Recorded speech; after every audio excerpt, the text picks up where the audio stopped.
Hello everybody, welcome back to another video on Mating for Vision's channel, and this is my Premier League predictions 2019-20. The new Premier League season starts tonight.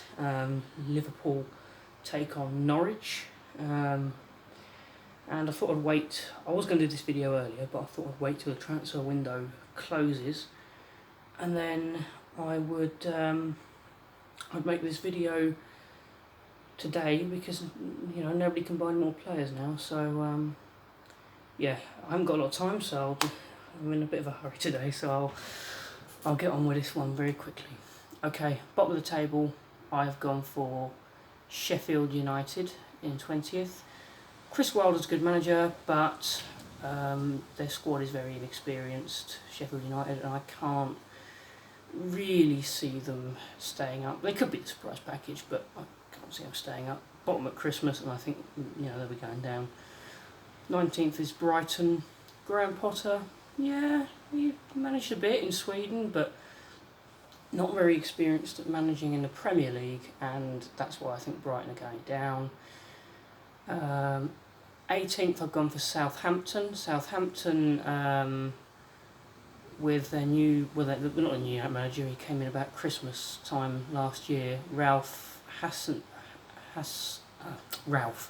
just call him Ralph, he came in and it sort of brightened Southampton up a little bit, but I still think they're going to struggle, because I don't think the players truly get behind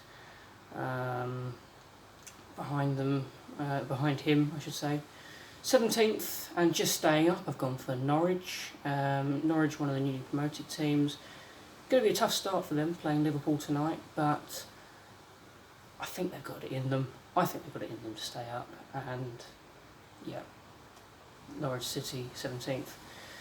16th, I've gone for Newcastle, and this is a reason why I wanted to wait for the transfer window to close, because, I mean, let's start with a month ago. A month ago, Newcastle were going to get new owners, a bit like Mike Ashley was going to sell the club. Rafa Benitez was still there, great manager. Now he's gone. Steve Bruce is there. Not really the best, I think. Mike Ashley still owns the club, and I do feel I've got a lot of sympathy for Newcastle fans, but they signed a couple of good players. They signed Joel Linton. Good signing. You have to say Joel Linton's a good signing, and I think 16th for Newcastle. I think they might struggle a little bit, but I think that in the end they'll be fine. 15th, I've gone for Burnley. Yeah, Burnley, good team really, but they've lost their home edge a little bit, and I think that's where they could struggle. I think they might be in a bit of relegation trouble at Christmas, but I think come the last couple of months of the season, April, May, I think they'll be fine, Burnley. 14th, I've gone for Crystal Palace. Crystal Palace, the outfit from South London. They're an interesting one, because I think had they lost Wilfried Zaha, I could have put them in the relegation zone, or, well, not the relegation zone, but closer to it. I think keeping him, I mean, he was linked with Arsenal, he was linked with Manchester United, he was linked with Everton. Keeping him at Crystal Palace is going to be key for them, so definitely he's one I think will help them. 13th, I've gone for Bournemouth. Bournemouth, I think they're just going to grind out results, really. That's what Eddie Howe, as a manager, is good at doing, grinding out results. A bit like Sean Dyche at Burnley, and I can't see Bournemouth being in any trouble.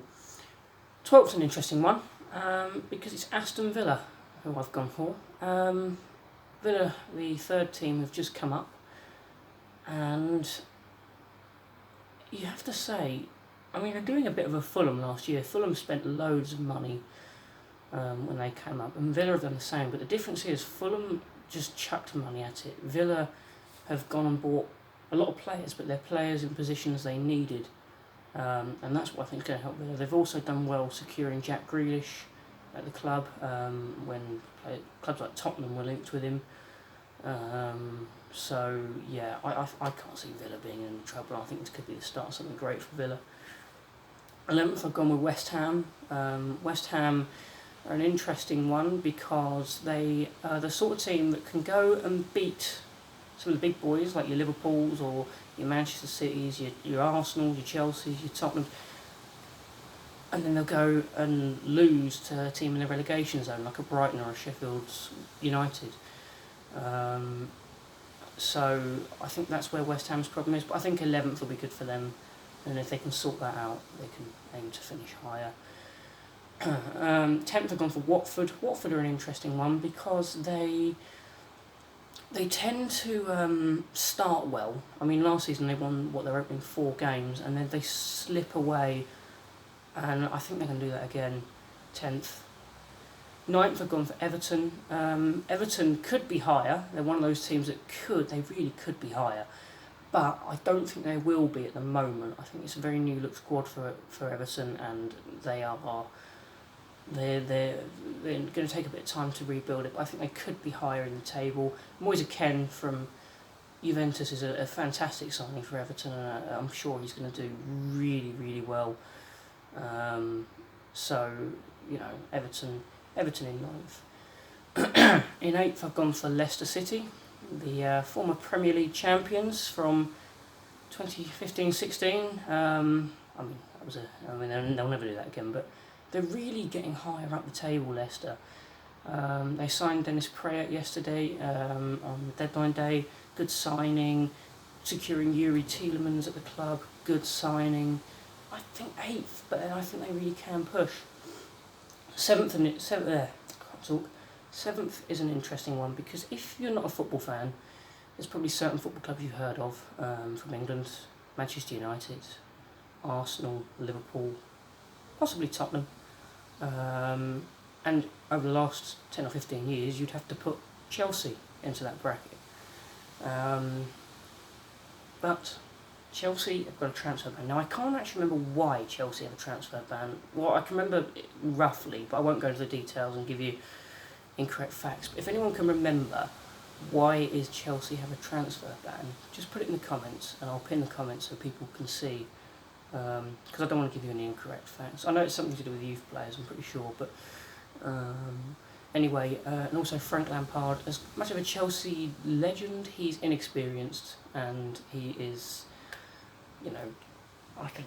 he could struggle, but I think this year he's got a free pass, really, because of everything that's going on at Chelsea. I think he's got a free pass. No matter what happens, he's not going to get sacked, unless they're in like the relegation zone or something, but I can't see that. So, I think it'd be fine. I think Chelsea in 7th, I can't see them getting in the top 6 with transfer ban and everything.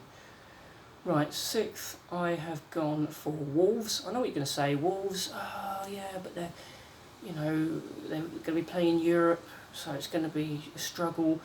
True, but they have the squad depth. I think Nuno Espirito Santo was, for me, the best manager outside of the top 6 last season, and I can just see Wolves improving, and 6th place for them.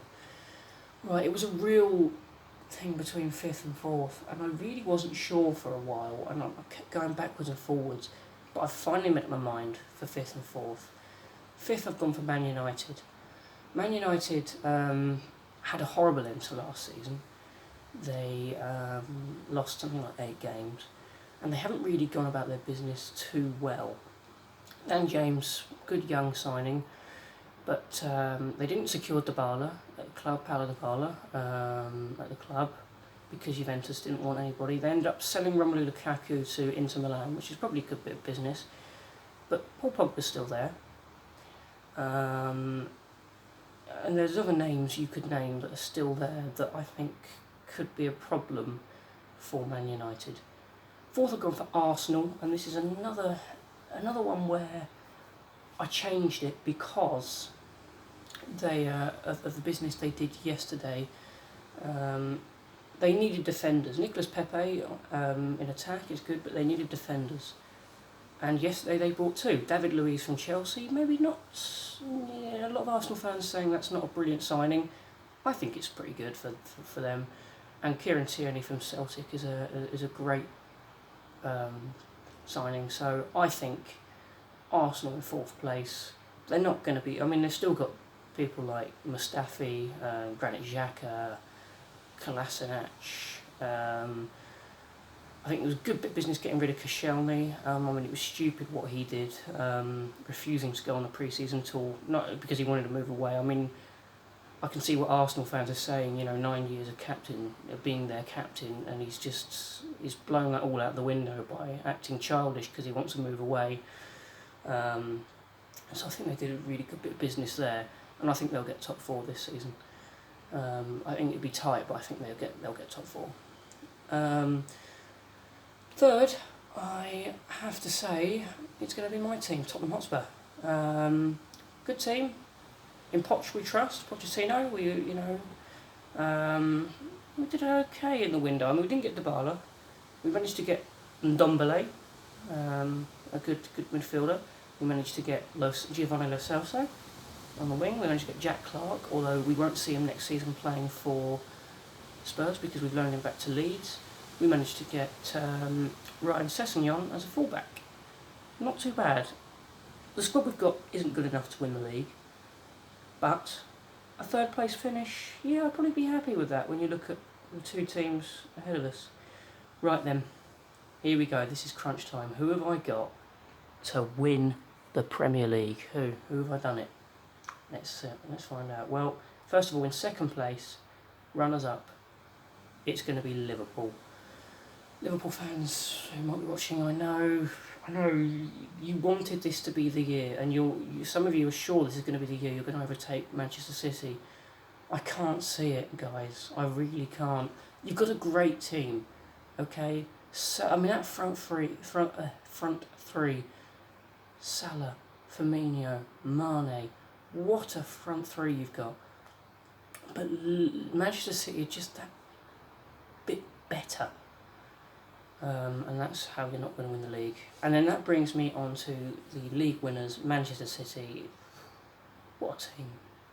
What a team Manchester City have got. I mean, Pep Guardiola, he must have a headache.